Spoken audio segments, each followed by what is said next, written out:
Hello, welcome to my channel.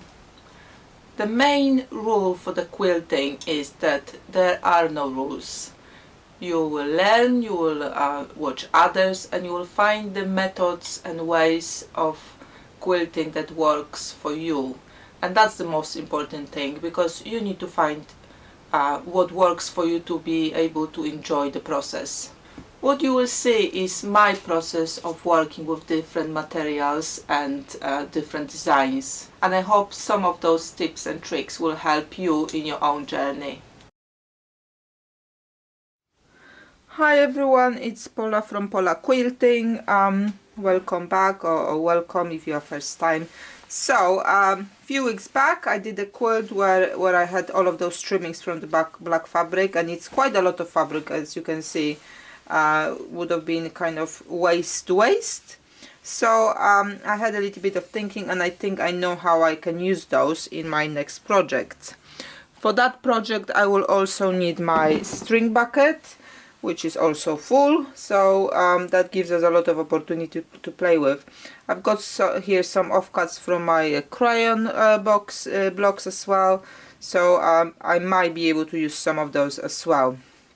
So let's get started. So as the first thing, I would like to sew some strips together to each other to make the width of it about 5 inches, and the length of it needs to be divided by 2.5 inches, because that's how we're going to trim it later. We'll trim it to 4.5 by 2.5. So depends, you know, what your scraps are like, what lengths of the strips you've got. You may like to work with longer pieces or shorter pieces, but what you want to make sure that whatever piece you're working with, you will be able to cut that 2.5 or 5 or 7.5, so you have, you know, less work by doing, you know, longer pieces rather than small ones. So construction's very, you know, very easy at the moment. Like I said, put strips together, whether you like to choose color coordinated sets or you want to mix them up to you how you like it.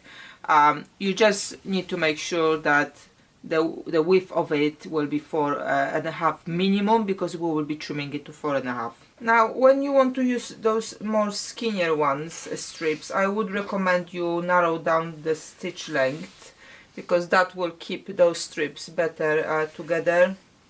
Sometimes you may find that you put some things together and you know, before you quilt it, the seams letting off. So you know, if your seam allowance is smaller than 1/4, make sure you narrow down the stitch length.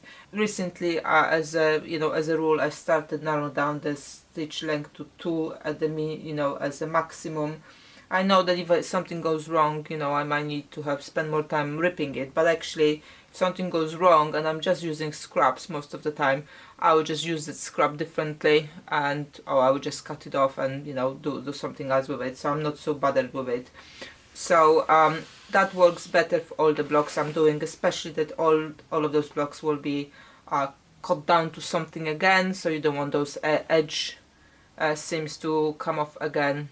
So, you know, 2 at the maximum, I would say, and even go lower if you can. I'm just going through the strips at the moment. I'm just trying to put them in more or less the same lengths, because if I've got enough like very long ones, then I will use that to make one long set, and then the shorter ones I will trim to more or less what I need as well. I did have some shirts recently gone through my scrap management, so I've got those random strips out of it. If you haven't seen my scrap management video, have a look. I will link it in the description below. So when I finish cutting my other bits and pieces, that's what I'm left with, and I can use those for the string piecing or any other scrap piecing.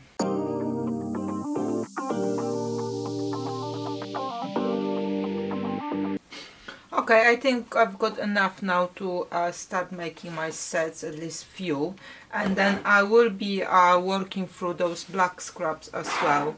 So you can see I actually been stitching originally with the bright thread, which is fine if you narrow down your stitch, and I was working here with the stitch length probably like 1/5, 1/8, because then it doesn't show when you iron it.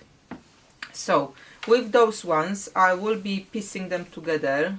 I'll just have a look what the shapes are here, because the bigger ones probably I don't have to, but any smaller ones I can piece like you know, rectangle like this. With maybe I will find something similar here and piece it together, and I would probably like to have at least with 2.5 inch.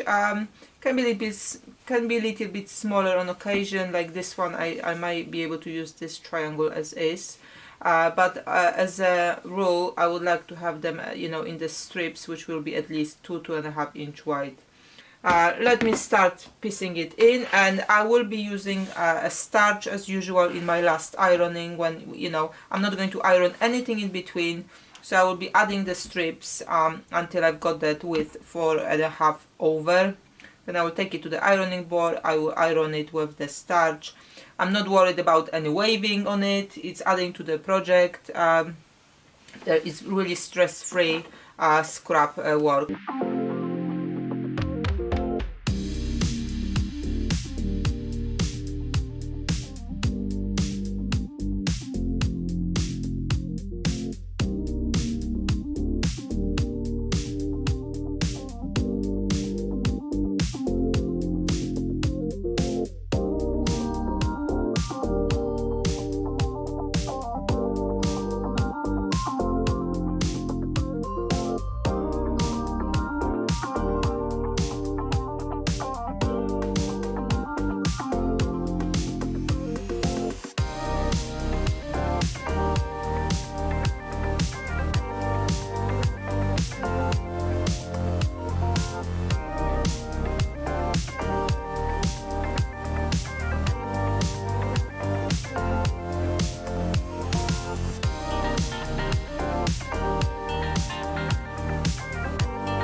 I finished sewing my strips. These ones were some of the shorter strips I just picked up from the bucket, so I'm not sure whether they make 2 or 3 pieces. I will see when I start cutting. And those are my longer strips sewn together. So I will now square it up, so I have them here 4.5, and then I'll be chopping them into 2.5 inches intervals. Now when I look at them like this, they don't look very spectacular, but I have some cut here, and actually when they are chunked to, you know, to smaller bits and pieces, they actually look quite nice. And to be fair, I wouldn't mind to use them as is, to put them into blocks, either you know, something like that or something like this. So you know, there are many options you can go with those blocks already. But I will be obviously adding additional detail in the next step. So let me crack on with the squaring them up and chopping them into 2.5 inches bits, and I will show you the next step.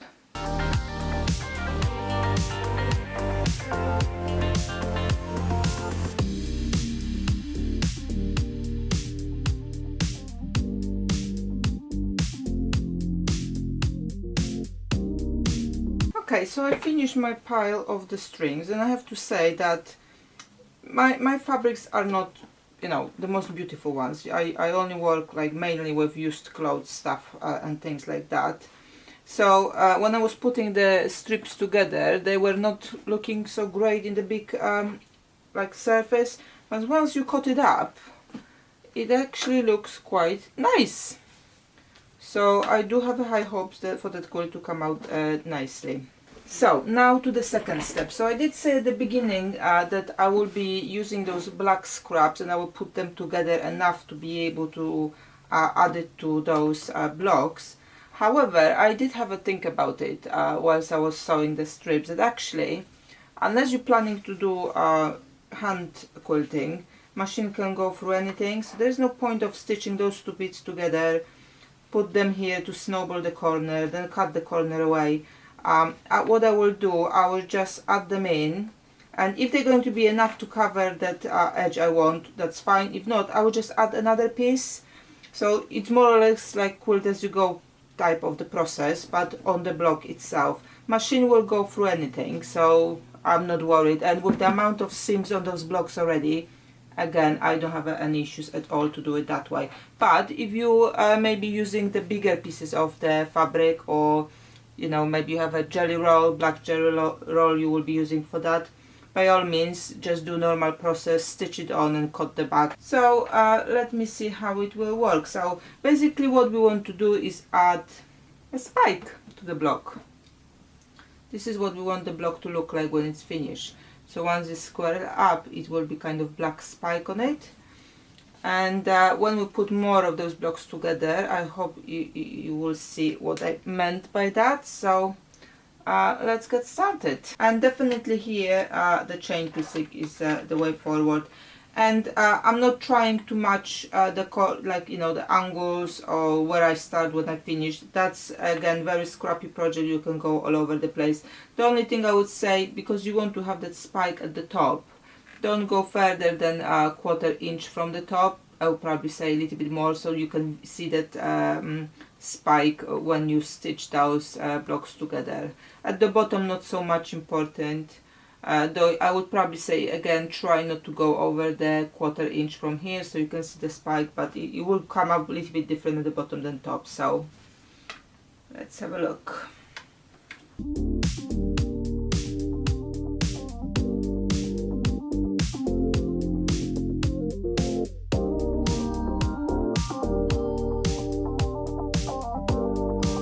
Okay, so I made first few, and let's have a look how it looks like.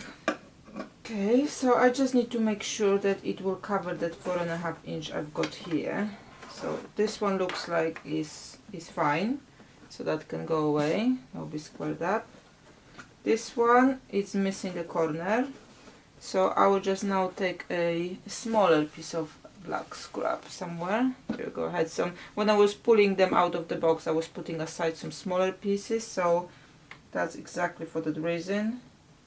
And then I will just another one now.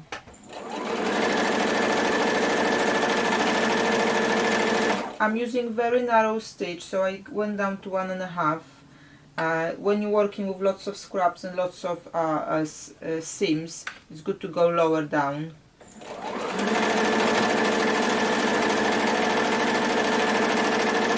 It also saves from changing the thread because it will not pull through on the other side. Okay, so this one definitely needs something extra. You could go and iron it with the iron if you want to. I'm just going to finger press those ones and just add another piece. If you have a scraps with other color, that will work as well, or different colors, but I would say probably if you're using mixed colors on the background, go with the solids for the spike, or you can do it other way around. If you have perhaps rectangles of the solid colors, you can do the mixed up on the spike, just to keep the contrast. Okay, so they should now be all covered, so I will take it to the iron board now. I might still use a little bit of starch again, just to make sure they lie now nice and flat, but I will see if that's needed. Depend on what type of fabric you use. This one is quite a sturdy one, so I don't think I'll need starch, but if you use maybe a shirt fabric, it might be a little bit thinner, then you might like to do that. Also, if you have a thinner fabric and use this method that you don't cut off that bit from here, that will work nicely as a, to make the block sturdy for you, so it doesn't see through either. So let me take it to the ironing and I'll show you how it looks. Okay, so I've ironed it, and because I kept that bag, I can use it now as my guide. Now this one I've got a little bit of corner here left, but actually it's not more than the 1/4, so I will probably just leave it as is because it will disappear when I start putting those blocks together. But if it bothers you, just go ahead and add another piece.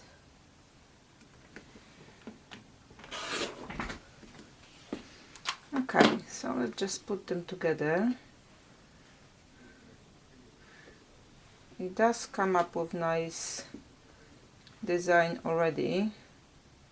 So obviously I need many more to kind of make the best effect for this type of the block. So I will crack on, and when I finish making all of them, I will put them on the design wall so you can have a look what it looks like together. Let me just show you, this is all the scrap from the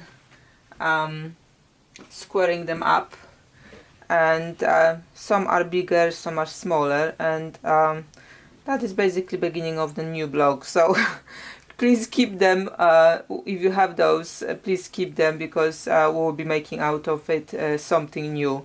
And I've got those because you know, a lot of strips in my scrap box were less than 8 inches. I was kind of striving to have them 8 inches so I could cut 3 pieces out of it.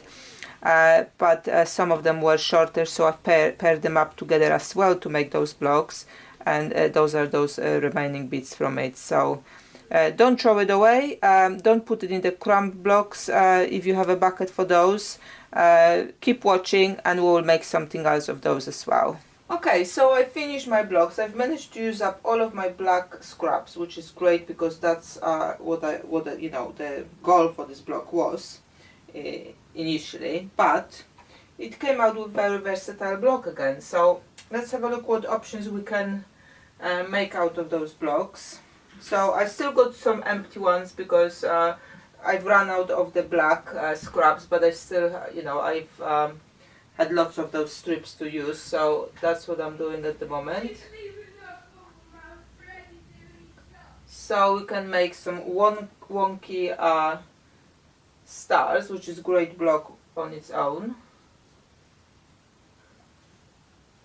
Now if you think it's a little bit busy, there is no reason why you could not replace those empty ones with plain color, just to make it a little bit less busy, if that's you know, what you like. So when you sew those two together, you have 4.5 by 4.5 inch square. So that's the first option you have there to work with this block. Okay, so the option 2, which I was originally kind of was thinking about, is just put them next to each other.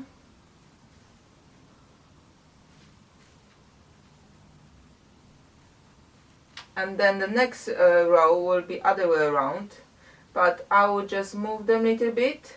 So every second row you would need to have something at the beginning, at the end, to kind of make that shift. So that will make interesting block as well. Now you do not have to have all of that quilt made that way. You know, you can have just maybe 2 or 3 rows and then fill it in with 4.5 by 4.5 inches squares, or 2.5 by 4.5 strip blocks, or even strips of the jelly roll. I mean, you can just make it to kind of bring up something out of the quilt, and then filling it with some plain fabrics to kind of bring it down a little bit. So that's the second option I was working on. When I'm putting them here at the top, let me just show you quickly, that will also make a great border. So wherever you're using magic numbers blocks, which is something what will be 2.5 cord or 4.5 cord or 6.5 cord, that will make a great border all around those blocks. So that's another option you can go with. Another option is go with the same thing as we had in the first one, and then next one go also the same direction.